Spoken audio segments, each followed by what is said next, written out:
हाय दोस्तों, मैं हूं आपका दोस्त और मेंटर प्रशांत और आप देख रहे हैं कॉलेज कंपास।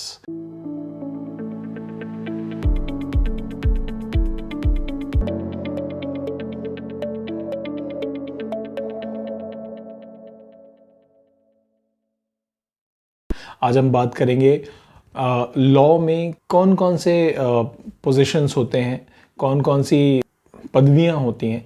जैसे लॉयर क्या होता है, बैरिस्टर क्या होता है, एडवोकेट क्या होता है, attorney general, solicitor general, what is the difference between each and every of this position.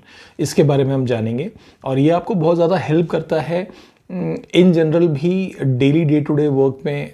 आपको बहुत अंडरस्टैंडिंग मिलती है कि अगर आप कोई चीज़ सुन रहे हैं, समझ रहे हैं या आपके जॉब में या आपके प्रोफेशन में भी इनकी ज़रूरत पड़ सकती है। और अगर आप लॉ की तैयारी कर रहे हैं एनएलयू के लिए या क्लैट के लिए या एलेट के लिए, तो ये आपके लिए बहुत ज़्यादा ज़रूरी है ताकि आपको सब कुछ मालूम रहे, आपको अपने करियर के रिलेटेड आपको अपना पूरा ग्रोथ पाथ की जानकारी हो। तो चलिए शुरू करते हैं। जब लॉयर की बात करते हैं तो अगर आप किसी भी व्यक्ति ने जो 12th पास है, अंडर ग्रेजुएट है, वो एलएलबी की डिग्री अगर करता है 3 साल की, तो वो भी लॉयर ही कहलाएगा। और अगर कोई 5 साल के integrated course like BA LLB, BCom LLB या बीएससी एलएलबी या बीबीए एलएलबी का इंटीग्रेटेड कोर्स करता है, तो भी वो लॉयर ही कहलाएगा। That will be a degree course.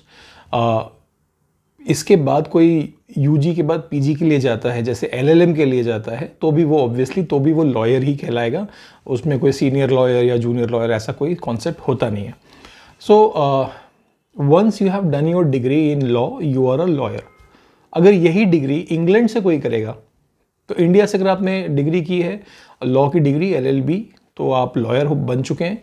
और अगर यही डिग्री कोई इंग्लैंड से करता है, तो वो लॉयर नहीं कहलाएगा, वो बैरिस्टर कहलाएगा। आपने सुना होगा बैरिस्टर गांधी, जी हाँ, Mahatma Gandhi, Mohandas Karamchand Gandhi was a practicing barrister in England. तो आप समझ चुके हैं कि लॉयर और बैरिस्टर में क्या डिफरेंस होता है। Lawyer is basically a degree holder of law in India and a barrister is a degree holder of law in England. So obviously वो वहाँ के कॉन्स्टिट्यूशन को पढ़ रहे हैं और जो लॉयर्स हैं वो इंडियन कॉन्स्टिट्यूशन की पढ़ाई कर रहे हैं। अब हम बात करते हैं एडवोकेट की। एक लॉयर में और एडवोकेट में क्या फ़र्क होता है। तो क्या कोई लॉयर किसी क्लाइंट को रिप्रेजेंट कर सकता है कोर्ट में, किसी का केस लड़ सकता है, तकरीर दे सकता है, जिरह कर सकता है? कोर्ट में नहीं कर सकता। तो लॉयर को एडवोकेट बनना पड़ेगा। अब ये लॉयर एडवोकेट कैसे बनेगा? उसे चाहिए एक लाइसेंस।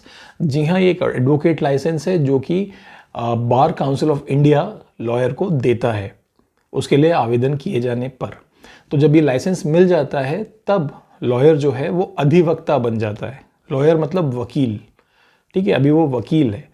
जब वो एडवोकेट बन जाता है तो वो अधिवक्ता बन जाता है, यानी अधिकृत वक्ता, यानी कि registered practitioner of law, basically advocate. तो ये जो एडवोकेट है, ये किसी भी लॉ में मतलब किसी डिस्ट्रिक्ट कोर्ट में या लोअर कोर्ट्स में यहाँ पर ये प्रैक्टिस कर सकते हैं और अपने क्लाइंट से केसेस को लड़ सकते हैं। सेम टाइम जब वो हाई कोर्ट में प्रैक्टिस कर रहा है, अब इसे सुप्रीम कोर्ट में प्रैक्टिस करनी है, तब उसे हम बोलेंगे एडवोकेट ऑन रिकॉर्ड। जी हाँ, तो सुप्रीम कोर्ट में हर कोई, एवरीवन आकर के सुप्रीम कोर्ट में प्रैक्टिस नहीं कर सकता। That will be a great time waster for supreme court, honourable supreme court. तो सुप्रीम कोर्ट क्या करते हैं कि सुप्रीम कोर्ट एक एग्ज़ाम कंडक्ट कराते हैं, supreme court advocate on record exam. ये supreme court on advocate on record exam देने के बाद ही कोई प्रैक्टिसिंग एडवोकेट जो है वो AOR बनता है, यानी एडवोकेट ऑन रिकॉर्ड बनता है। और advocate on record he practice कर सकता है सुप्रीम कोर्ट में। टेक्निकली वो लिटिगेशन या पिटिशन या रिट, ये सब जो है वो ही डाल सकता है और कोई नहीं डाल सकता। बेसिकली ये अधिकृत यानी रजिस्टर्ड प्रैक्टिशनर्स हैं जो सुप्रीम कोर्ट में प्रैक्टिस कर सकते हैं। ऑब्वियसली ये एग्ज़ाम तो लॉयर को, एडवोकेट को देना ही है AOR बनने के लिए, बट उसके साथ और भी क्राइटेरिया है जो उसे फुलफिल करने होते हैं। जैसे कि उसे कम से कम 4+1 टोटल 5 इयर्स का एक उसको एक्सपीरियंस होना चाहिए, 4 साल का कम से कम प्रैक्टिस करने का हाई कोर्ट में, और कम से कम 1 साल का ट्रेनिंग पीरियड होना चाहिए किसी का एग्जिस्टिंग AOR के पास, उसका ट्रेनिंग एक्सपीरियंस होना चाहिए। और वो जो जिस AOR के पास ट्रेनिंग कर रहा है उसका भी 10 साल का कम से कम प्रैक्टिस का रिकॉर्ड होना चाहिए, तभी वो ये एडवोकेट ऑन रिकॉर्ड का एग्ज़ाम दे करके एडवोकेट ऑन रिकॉर्ड बन सकते हैं। Now coming to the public prosecutor. Now what is public prosecutor? आपने कई सारे OTT प्लेटफॉर्म्स पे, मूवीज़ में, क्राइम थ्रिलर ड्रामाज में देखा होगा public prosecutor. So public prosecutor is an advocate जो कि रिप्रेजेंट करता है स्टेट को, किसी भी एक पर्टिकुलर स्टेट गवर्नमेंट को। स्टेट गवर्नमेंट को रिप्रेजेंट करने का मतलब है कि सपोज व्यक्ति ए ने व्यक्ति बी के ऊपर कोई क्राइम किया या कोई और ऐसा इलीगल काम किया जिससे कि व्यक्ति बी जो है वो पीड़ित हुआ, विक्टिम बना।